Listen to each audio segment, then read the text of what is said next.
All right, welcome back, Meditations on Mastery community and KMMA students and guests. And speaking of guests, I have a very, very special one with us today.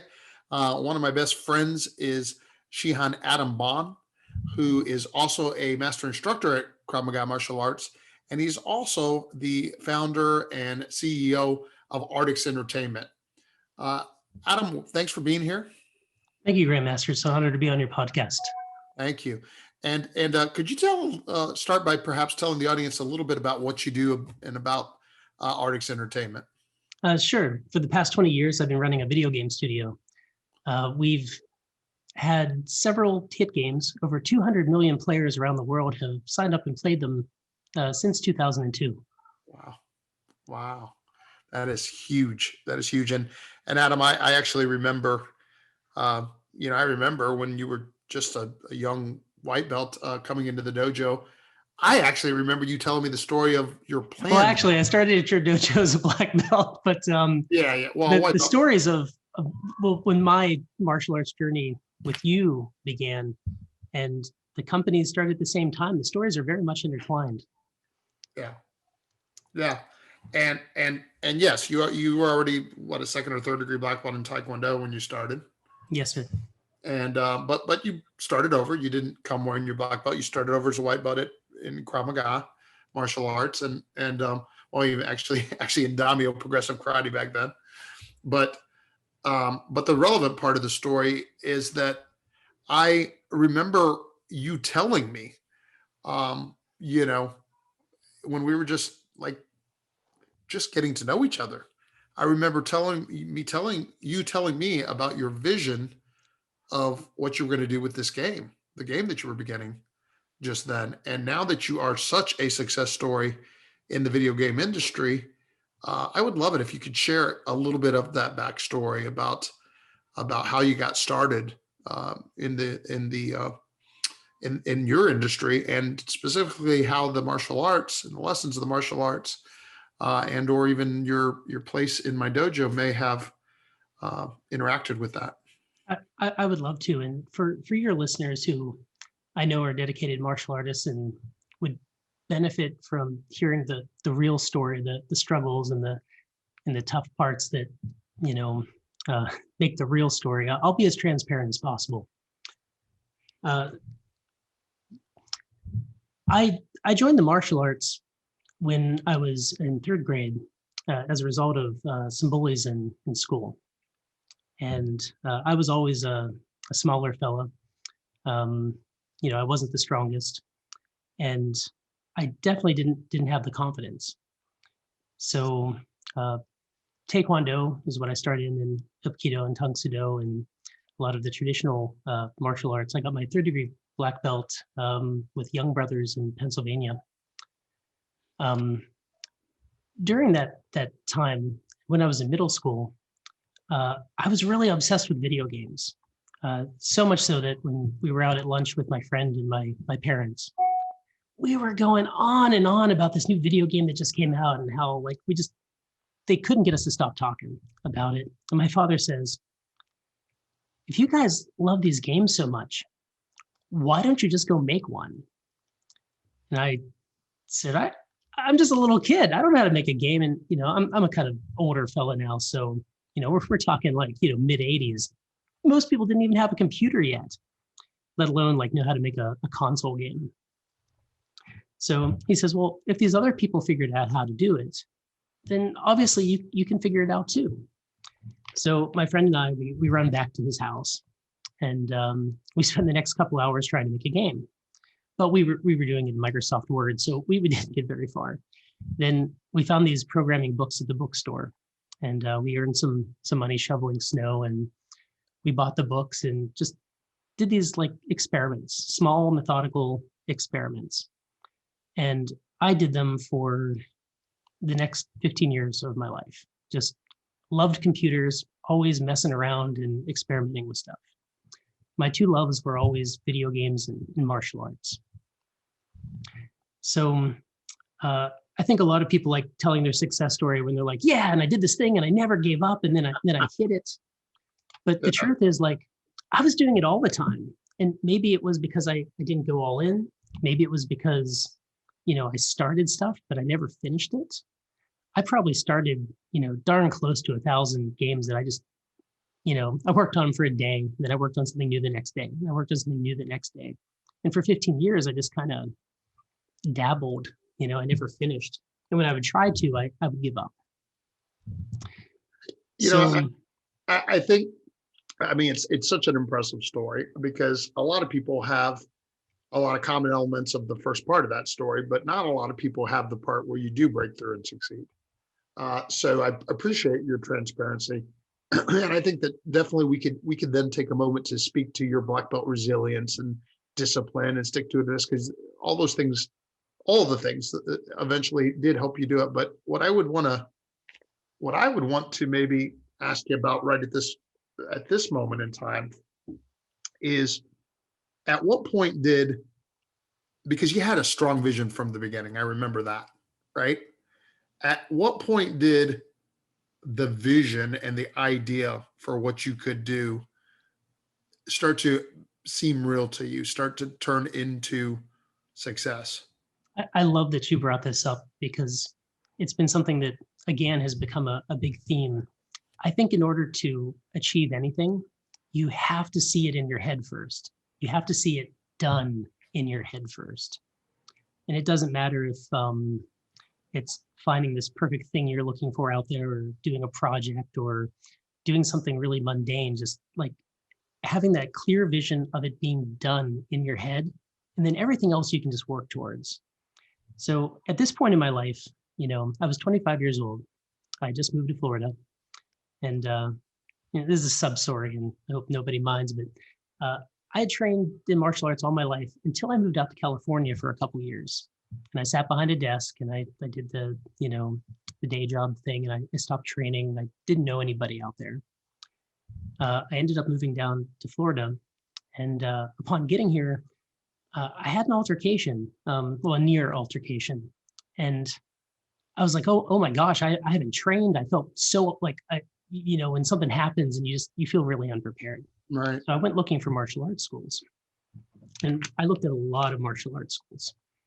And, I don't like bad talking anybody, but I had some pretty bad experiences, like looking, like I was like, nope, I'm definitely not training at that place. Like real Cobra Kai, Yeah. Not the new one. The new one seems to be cool. The old Cobra Kai. So, it was actually by chance I was out having brunch, and your dojo was open on a Saturday at noon, and I was like, "There's no way they're open." And I walked in and I saw the way your students looked at you, and just the vibe in there, wow! And I signed up immediately. When I went to your classes, because I came from a very traditional martial arts. And your school at the time, because I've seen pretty much every instance of because you've had quite a growth also during this past 2 decades. You did something that I'd never seen a master instructor do before.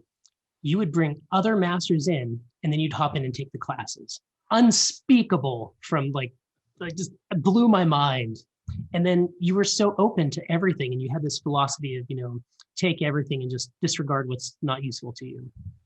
And it was training at all of your schools has been the best experience in my martial arts life. So you, and not to correct you, but you never made me take off my black belt, but I did have to re-earn it. So, and it only took me 18 years to get back to where I was. Right, that's how long I kept at the same rank. Through your, you had a couple of different systems that your school did in introducing Krav Maga, which is, as everybody listening to this already knows, the most effective adult self-defense system. So at the same time, 2001, 2002, I was starting my journey of actually finishing a game. And here's what changed. I built something, because you have to do a prototype if, you always have to do the first thing. And I built this prototype, and I showed it to my closest 100 friends online. I ran a gaming guild that was pretty sizable. I said, guys, I've been working nights and weekends for like the past like 2 months on this. Check this out. And they played it, and the first guy, Dryden, goes, Artix. That's my game name, Artix. I don't know how to tell you this, but this is the worst game I have ever played. Nobody is going to play this. And then everybody kind of echoed that, right? I was like, oh, like what a crushing blow to my already fragile ego of never completing anything. And I made a choice. And it's the same thing they teach in the black belt schools. It's a combination of persistence, indomitable spirit, confidence. I decided that instead of throwing that game away, and it sure wasn't what I wanted it to be yet, but if I just kept making it better every week, then eventually I would get it to what I wanted it to be. And one guy laughed at me. They're like, it's like, you want to go build a game like EverQuest and stuff. You're making like a little 2D Flash game, right? And, there's this, this power of constant and never-ending improvement. So, and I did. To this day, that original game, Adventure Quest, has been updated every single week for the past near 19 years. That's amazing. That is so awesome. And as listening to you, I was like, I was applying all my black belt discipline to not jump in now because you said at the beginning about how much our stories are intertwined, and it's so true. I mean, because of course, you brought up the constant and never ending improvement, and it was the same thing for the dojo, which you alluded to, right? Like when you started with me, I called it Daimyo Progressive Karate, and it was a system based on the few black belts and 20 something years of experience I had at that moment in time. It was all pre Krav Maga and stuff. And we have continued to evolve. And what both of us have used that's so relevant in your story, I think, Shihan, is the law of the process as well. Yes. The fact that, excellence happens daily, but not in a day. And that we learned a lot when we win, but we learn even more when we fail. And in fact, one of the things I'm grateful for that we haven't mentioned to the people on this call yet is you and I, for how many years now have we been getting together as business leaders every Monday and holding each other accountable and discussing our lessons learned and helping each other learn and grow? That's been a decade now, right? I mean, well, I was actually hoping we'd get to that after the good part of the story, right? Because in 2002, when I made that decision, it wasn't like instantly it was a success. And the school was called Daimyo Martial Arts back then. And I named my dog Daimyo because of how much I love the school. And millions of players owned a Daimyo, but I feel bad they never knew that he was named after the martial arts school. The challenges that hit after that, like it's not like, I think becoming a black belt and achieving your first step at building something are very similar. Like it doesn't end at black belt. Like just, a lot of people are like, oh, I did it. And then they're done, right? They quit. And black belt's really just the beginning. So I completed this prototype of the game and I committed to it. But every week I practiced the fundamentals of game design, which was storytelling, interesting monsters, cool animations, emails to tell players, innovation. And we attracted very quickly 10,000 players. And then I started having some problems with growth because we grew to 100,000 players in the same time span after that.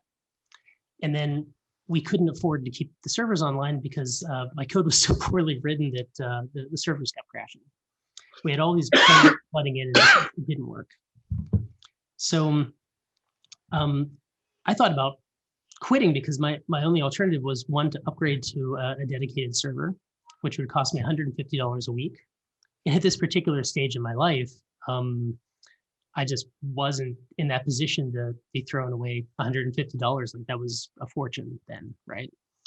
So I had to make this really tough decision that I was going to ask players to help me pay for the game and if I took a dime from these players, I was responsible for that duty of making sure that game stayed online. Because, how many, these video game companies go online, they sell a bunch of stuff, and then just poof, they're gone. Mm-hmm. And it was really the first of, and I didn't understand it at the time, what was going to be an incremental like series of real life kind of challenge boss fights. So I started paying that, right? And I had to ask the players to help me pay for it. So I created a guardianship. It was $12, got you lifetime access. And I just figured, well, I just need, 12 of these things a month, and I can cover the bills. And then the next problem we ran into was I got hit with a $40,000 bandwidth bill. Or I'm sorry, $5,000 bandwidth bill came first. And that happened sometime later. And then you kind of got to step up again. And then the next challenge was, now I have to start hiring employees and file this thing as an actual company. And I had no experience in doing these things.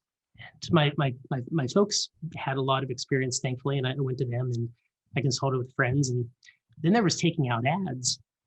And I don't normally tell this part of the story to a lot of people, but the fear of buying those first ads, like, I don't want to throw away $100 when, like, that's almost as much as it costs to keep the game running.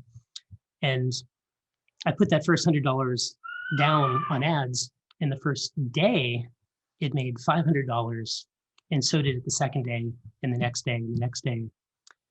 And this became, wow, we can actually grow this. And as more players came in, we just, like, it just, everything became so spiraling up.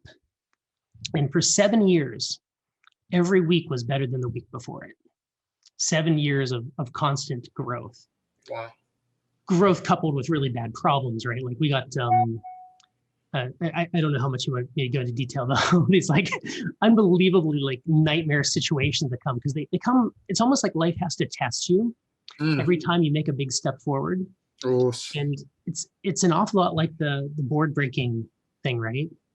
If you just punch the board, like if you just, I'm going to try, and you just hit the board, right? It doesn't break. You have to punch through the board. You have to see yourself on the other side. And sometimes it feels like it's a miracle. It feels like there's some sort of divine intervention happening. And whatever the process is, you have to see it in your head first. That vision is vital. So, we went up, we had problems with having our domain name almost taken down because of, we were sending out to registered players 16 million emails a week. So we got complicated stuff. We weren't doing anything illegal, but the laws were rapidly changing, and like to match them, like, and then COPA, which I guess if you're a fan of YouTube, you probably remember when COPA put a whole bunch of rules down YouTube a couple years ago. And it's really challenging because they don't even have answers for the problems they're giving you. They're like, well, we don't know how you really should do this. Just, you'll get sued if you do this. Yeah. So skipping ahead, we had 7 years of just upward traction. Every week was better than the week before it. And then we plateaued. And then we did our first thing that didn't work. And like, I had thrown 4 games that were hits. Every single one of them was a hit until we threw our 5th one, which maybe it was a hit by other people's standards, but by ours, it was pretty dismal. And the technology was changing. And, they talk about this disruptive, stuff. It just means somebody's doing something new and it's taking the eyeballs. And we kind of went in a downward spiral where for every year for 5 years, our numbers were worse than the week before. And going up feels really good. Going down is really painful. And I've been training at the martial arts school all through this. In fact, I think it's a vital part of what and who I am. There's something about like the martial arts, like, and especially since the school started Krav Maga, there's an element of fear that you overcome that increases the confidence. And like, as you do the technique over and over and over, and like it changes who you are. And these motions make me feel powerful, even when I'm in an office meeting, right? There's a certain way that I can just like shift on my back foot and instantly I feel that power, right? And I can bring that to whatever I'm trying to present. And we went through these like 5-ish years of just downward doom. And I kind of felt like I hit rock bottom. Like I kind of lost my willpower and drive. I didn't know what to do. I didn't want to go to work. I was like playing hooky, and I was driving by the martial arts school, and I'm like, it's been a while since I went in there and trained, because you had just moved locations to the current location. And I was like, I'm gonna stop in and see if Shihan, Castillo then. And I walked in, and you immediately knew there was something wrong. You took me out for lunch, relit my fire, and that is when we started having our Monday meetings. Wow. Wow. That is so much, Shihan. Yeah, too much. No. I can keep going. It doesn't end. No. I mean, actually, I can go over some of the notes I was writing while you were talking, because I was like, I didn't want to stop you because you were giving so much wisdom in your story. And of course, building up to that climatic moment, and I feel honored that I got to play a part in that chapter for you, and getting you, helping you become inspired back to the amazing level of leadership that you display on a daily basis. But I took all these notes as you were telling the story. I mean, because can I insert something right there? Because one of the things that makes you really special, you're constantly reading books on success and thought process and mindset and entrepreneurship and leadership, and like you're just continuously marinating like your consciousness into the success mentality. And talking to you and how you like you I know you very well. Like we've become extremely close friends. You're my closest friend that I've, like, in the past 5 years, especially. Like our bond has been.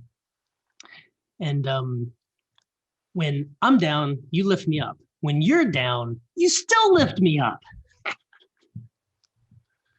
Wow. Well, thank you, sir. You honor me, and I appreciate that. And you have done so much, by the way, to help with our dojo, because where I get to help in certain areas, you've helped in others, and I've learned so much from you. So thank you for that. Which I will also now share a few of the notes that I just took while you were telling your story, because there's so much wisdom in it. And the first thing that I would like my listeners to hear is that you said early on, like right before you got successful, you thought about quitting. And I think that is such an important, noteworthy lesson, because everybody thinks about quitting. It's just like the black belt test. I at the Black Belt Extravaganza a couple of weeks ago, I told my students and all the audience that was there, I said, everybody thinks about quitting during the black belt test. The difference is the people that become black belts, and many in the room had done it, have done that again and again and again, every time tell themselves no to the quitting proposition. That's one of the keys to becoming a black belt of life. And then the second thing I wrote was commitment. And I wrote commitment because you got to that place where you realized, I need to ask these people to contribute. My players, they have to contribute to my vision. And in return, I'm going to make a commitment that this dojo, you see what I did there, right? That your dojo will stay open, and that it would be based on this joint commitment. I want my students to hear that. And I want my students to hear that you talked about L cubed, another one of our important black belt leadership lessons, being a lifelong learner, because you said you consistently just kept, learning in different ways, sometimes through falling, and sometimes through reading, and sometimes through whatever, but you kept learning and getting better. And you talked about overcoming fear, that so many times there was all these different fears that would come to you, and all these different tests that would come your way. You talked about that again and again.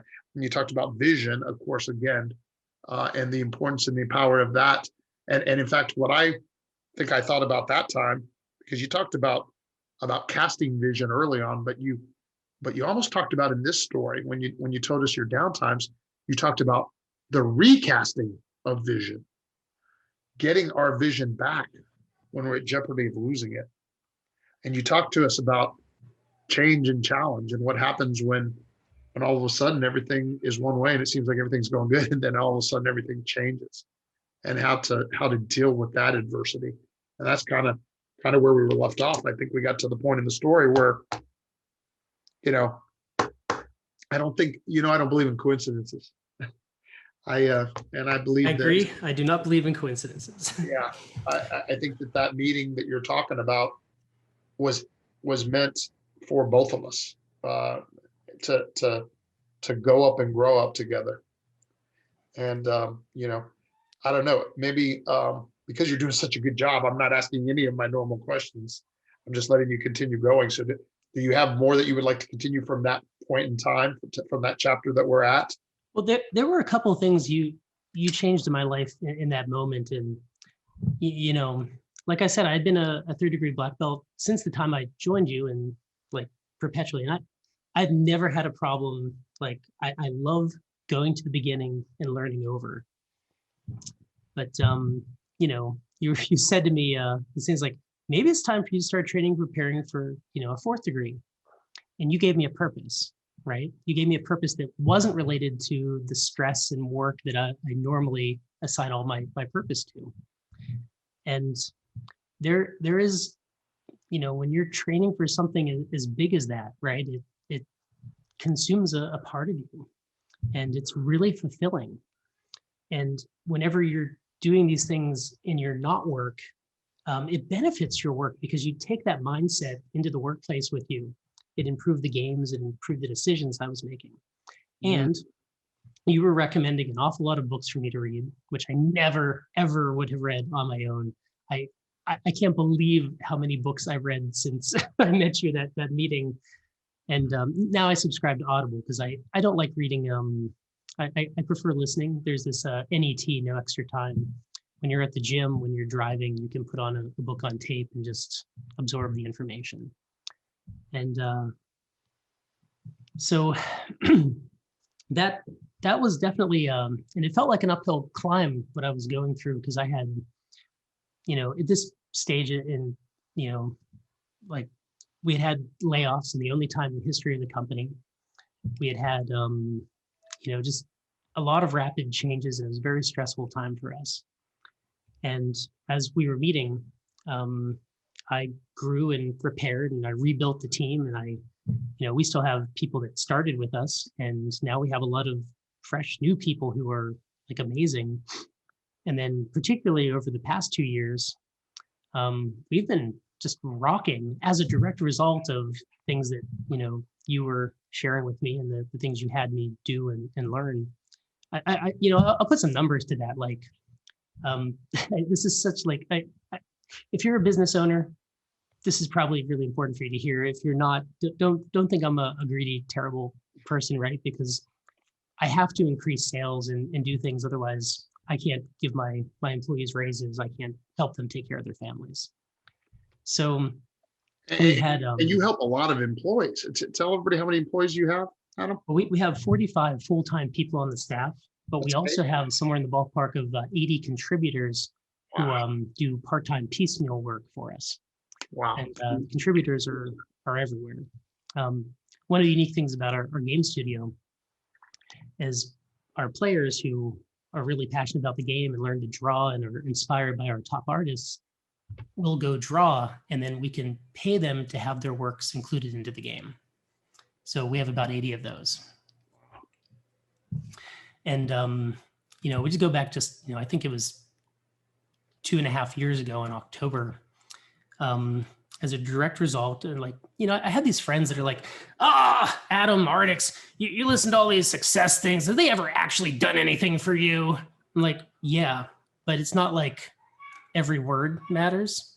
Like I'll read and I'll hear one thing, right? That one shiny diamond hidden in that book.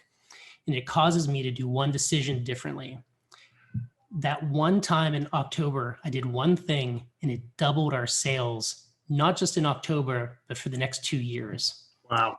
And the power of the one thing that you just find, like, and so whenever I'm reading something, I used to be really pessimistic and dismissive. Like, I don't need to read this. I know all this stuff. Of course you know all this stuff. You're reading it just to be reminded of the stuff you know, right? If you're hearing it the first time, great. If you're being reminded, even better. And if you hear that new shiny diamond and you get that one idea that changes everything, bam. Absolutely. Absolutely. That is so amazing. And you know, it's when I hear you talk about that piece, we teach in the dojo that I know that are the 3 most dangerous words for that very reason, because there's a couple truths that come to mind. Number one is, of course, like you said, here's what it really is. You hear and read things differently based on who you are at the moment you hear them and read them. So sometimes you're not the person ready to receive the message at that time. Yes. It's why sometimes, you know, it's why sometimes peers of mine will be like, I can't believe I told them the same thing the same way, and then you came in and said it, right? And it's like, you know, because maybe on that particular day, I was able to say something that the student was ready to receive, right? So this is one of the reasons why what you say is so true. We have to be looking for the lessons in the fundamentals long after the fundamentals seem redundant to us. And that's the one thing that resonates with me. But the second thing is that I think it's so important that you took something that you don't like to do, but recognize the value of doing the thing, right? Like in this case, it was reading. And you found another way to do it. You do it with Audible, right? But you did it. Do you know how many people, well, obviously, I mean, unfortunately, and I'll say this for my audience to hear, most people would instead let the fact that they didn't like reading or weren't good readers or didn't have the time or whatever be an excuse to keep them from doing the thing that can make all the difference, right? And that's rather we're learning from a teacher in our martial arts school or some other school or a mentor or reading or listening. But, you know, the point is that, Adam, because I do remember that. I remember when you were not such an avid reader and amazing consummate student as you are. You were always that in the martial arts, but I mean, as far as reading to the success literature and such. And look, you realized that it made a positive difference in your life, and you made that change, and it's made the change, right? So I mean, what I'm trying to tell the people is to learn from that. Like you got to be willing to figure out the things that are going to make the difference and do the things. That's what discipline is all about. Whether or not you don't got to want to do it, you just got to do it. Am I right? And everybody, that is the power of a mentor, right there, spoken true. I mean, I didn't have a mentor at the time that I walked into that you know, into your office 5 years ago. I mean, you were always there as stuff, but this was, and it's powerful having somebody in your life. And I think all of your students probably understand what I'm saying, because you'll come and you'll sit in the floor and you'll tell everybody a thing, and it's always powerful. And, you know, sometimes it's exactly what you need to hear at that moment. And sometimes you don't need it then, but you when the time comes, you're like, oh yeah. And I really appreciate you, and I'm grateful that I have you in my life. Thank you, sir. Thank you, Shihan. I feel so much the same way. And you know, just on the sake of time, we'll probably start wrapping this up, but we're definitely gonna have to do a part 2, because this is rich. Oh yeah. This is good stuff, right? Like, and I want to tell everybody that while Shihan honors me so much, you know, I mean, I have my mentors I continue to learn from, and I learn from my students that are also my peers, like Adam. We are, as he said, Shihan, Adam, and I are best friends now, and you know, and you know what? I think even that is relevant, right? In this way, Shihan, Adam, is that our relationship started one way, over many years evolved into something so much more meaningful, and then into something even more meaningful, and then into something even more meaningful. And so now it's on so many levels, right? We have student teacher relationship, we have a peer relationship, we have a peak performance partner relationship, and we have a great friendship. And you know, I think that's another big important part about doing these things. You know, in fact, quite frankly, when I think of my martial arts journey in the 38 years that I have in the martial arts, I am more grateful for great relationships than any other thing. You know, so thank you for being such a significant and important part of that. And you know, as I said, we probably should start wrapping up for time. But if with 2-3 more minutes and you wanted to wrap up, actually, let me ask one of my standard questions. since we just had fun. To be honest, I think you're one of the best podcasts I've ever had, Adam, because you just, in telling your story, there's so much wisdom packed into it. But one of my standard questions is usually, of the black belt leadership lessons you've learned at my dojo, which one resonates with you very much, or is one that has really served you well in your life, in your business, that you would like to kind of share that fact with the audience? Well, I think they all apply, like every single one of them. But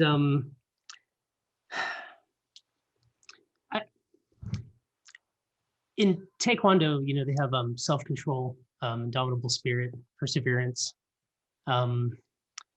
You had the first school that introduced vision as one of these tenets, and at least at this point in my journey, I think vision is the most important thing. Right now, I'm working on 4 very challenging projects.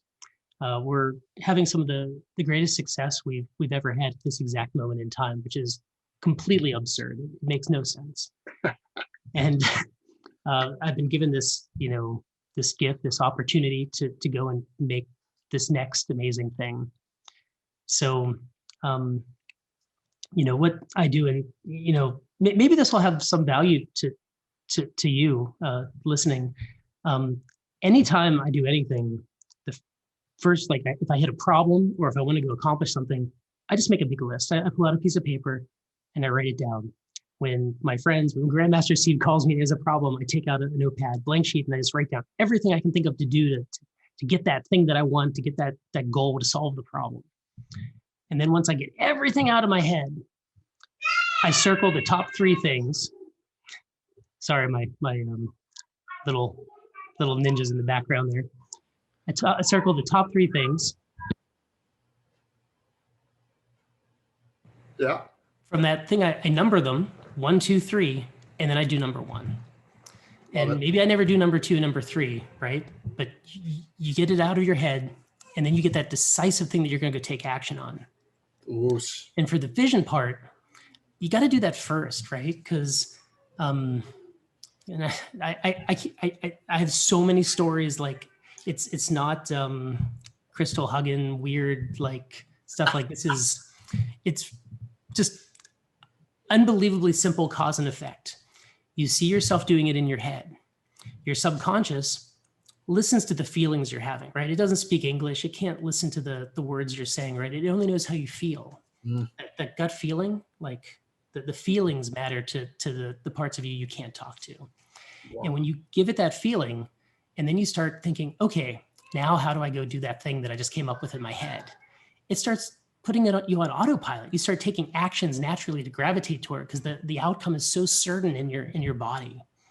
And that's the cause and effect chain, right? You see it in your head, then you just start doing the things to make it happen.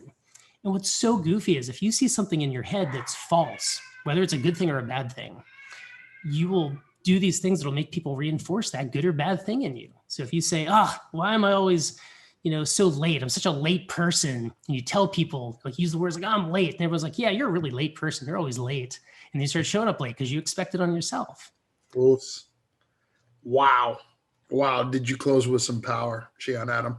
That is so true. And, more than just not more than qualitatively, but in addition to is what I mean to say. In addition to being a vision lesson, you just gave focus lesson number one, right? Because energy flows where focus goes, and we get more of what we put our focus on. And so you're so right. We have to, I don't even say I'm sick. Yeah, people are like, no. If I'm sick, if I indeed have the things that other people call sick, I focus on the healing, because you're so right. It's so important. It's so powerful.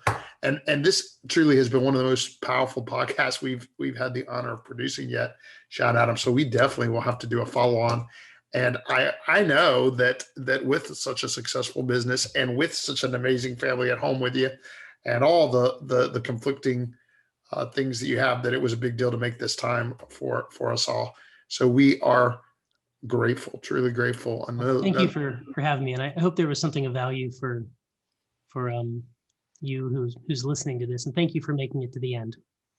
Oh, Shihan, thank you so much. And I look forward to getting together again soon. Thank you, sir.